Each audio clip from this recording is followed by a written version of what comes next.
Hey everyone, and welcome back to the channel. I am Arman, and today we're doing something a little different. We're going on a virtual tour of the city's most iconic living spaces. You've seen them in movies and TV shows, but what's it really like to live in them? What are their quirks, their history, and their design secrets? We're going to break down the 5 most common types of New York apartments, from the classic brownstone to the modern high-rise. I'll be sharing my architect's perspective on what makes each of these spaces unique, the pros and cons of their layouts, and how New Yorkers have adapted them over the years. So, whether you're dreaming of moving to the city, you're a current resident curious about your own building, or you just love architecture, you're in the right place. Let's get started. First up, we have the quintessential New York apartment, the When you hear pre-war, we're talking about buildings constructed before World War II. Generally between the late 1800s and around 1940. These are the buildings that give so many neighborhoods their character. Think elegant lobbies, maybe some gargoyles on the facade, and a real sense of history. Inside, the magic continues. The number one thing people love about pre-wars is the solid construction. Plaster walls, not drywall. This means they are incredibly quiet. You're much less likely to hear your neighbor's conversations or footsteps. The layouts are also a major draw. You'll often find distinct, formal rooms, a separate entryway or foyer, a dedicated living room, and a formal dining room. This separation of space is a luxury you don't always find in modern apartments. And let's talk about the details. High ceilings, beautiful hardwood floors, often with intricate inlay patterns, crown molding, and sometimes even a working fireplace. These are details that add so much charm and are expensive to replicate today. However, they're not without their quirks. Kitchens are often small and tucked away, designed for a time when they were purely functional spaces, not the social hubs they are today. Closet space can also be surprisingly limited, and while many have been updated, you might still find original plumbing or electrical systems that can be a bit finicky. But for many New Yorkers, these trade-offs are well worth it for the character, quiet, and grand proportions of a classic pre-war home. Next on our list is another icon of the city, the brownstone. Now, technically, brownstone refers to the sandstone material used on the facade of these 19th century row houses. They're typically 3 to 5 stories tall, and you'll find them lining the streets of neighborhoods like Brooklyn S. Park, Slope, or Manhattan S. Upper West Side.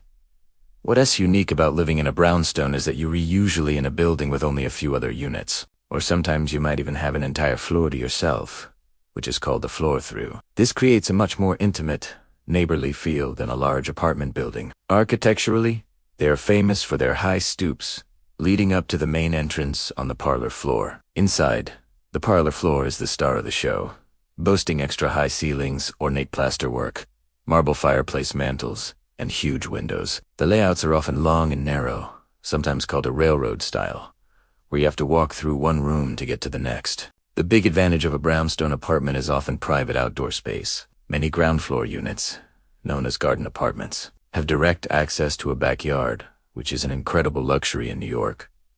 The top floor apartments can also have amazing light and views. The potential downsides, similar to pre-wars, they're old buildings. That means you might deal with sloping floors, older utilities, and less soundproofing between floors. But the charm is undeniable. Living in a brownstone feels like owning a piece of New York history. Now, let's jump forward in time to the post-war building. As the name suggests, these are buildings constructed after World War II, roughly from the late 1940s through the 1970s.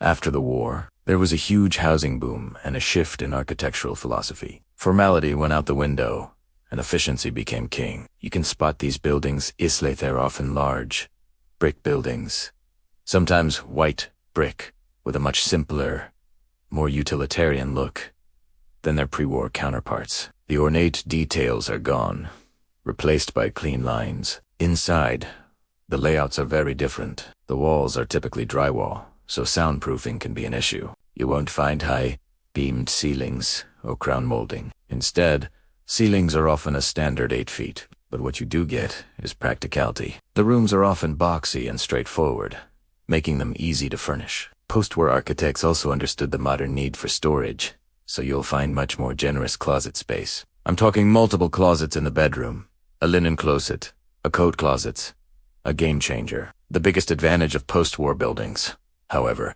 is often the amenities. These were some of the first buildings to widely include things like doormen, elevators that were standard, laundry rooms, and sometimes even gyms or parking garages. So while they may lack the historical charm of a pre-war, they offer a level of convenience and practicality that many people really value. They represent a trade-off, character for convenience. Alright, let's talk about a classic New York hustle.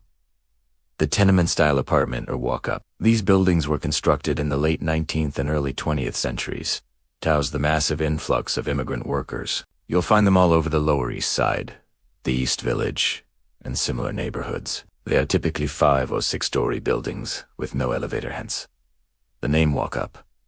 Living in one is a rite of passage for many young New Yorkers. Let's be honest, the primary appeal here is affordability. Walk-ups are generally some of the most budget-friendly options in desirable, central neighborhoods. The apartments themselves are small, and the layouts can be creative.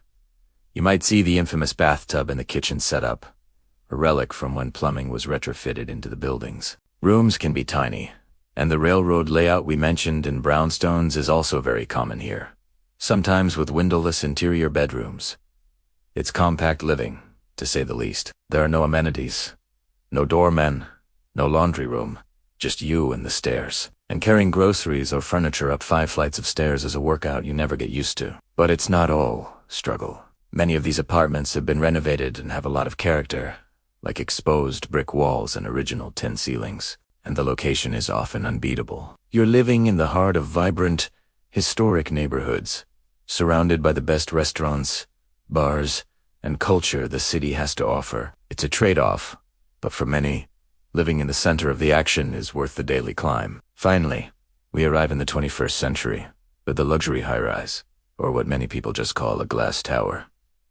These buildings, constructed from the 1980s to today, have dramatically reshaped the New York City skyline. Think of neighborhoods like Hudson Yards or Long Island City. Architecturally, it's all about steel frames and glass curtain walls. This allows for the #1 feature of these buildings: floor-to-ceiling windows. The views can be absolutely breathtaking, offering panoramic cityscapes or serene river vistas.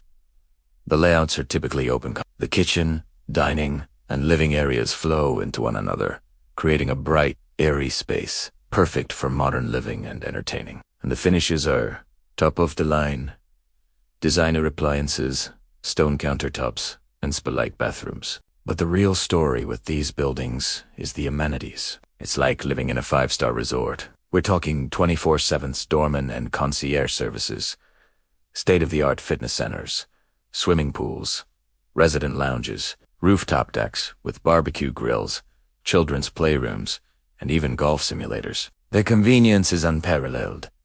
Of course, this all comes at a price. These are among the most expensive apartments in the city, and the monthly common charges or HOA fees can be substantial to cover the cost of all those amenities. Some people also find them to be a bit sterile or lacking the warmth and character of older buildings. But if you're looking for modern comfort, incredible views, and an amenity-rich lifestyle, the luxury high-rise is the pinnacle of New York living. So there you have it, a breakdown of the 5 most common apartment types you'll find in New York City. From the historic charm and solid bones of the pre-war to the intimate scale of the brownstone, the practicality of the post-war, the gritty affordability of the walk-up, and the sleek luxury of the modern high-rise. Each one tells a story about the city's history, its people, and the way we live. They all offer a completely different New York experience, with their own unique set of pros and cons.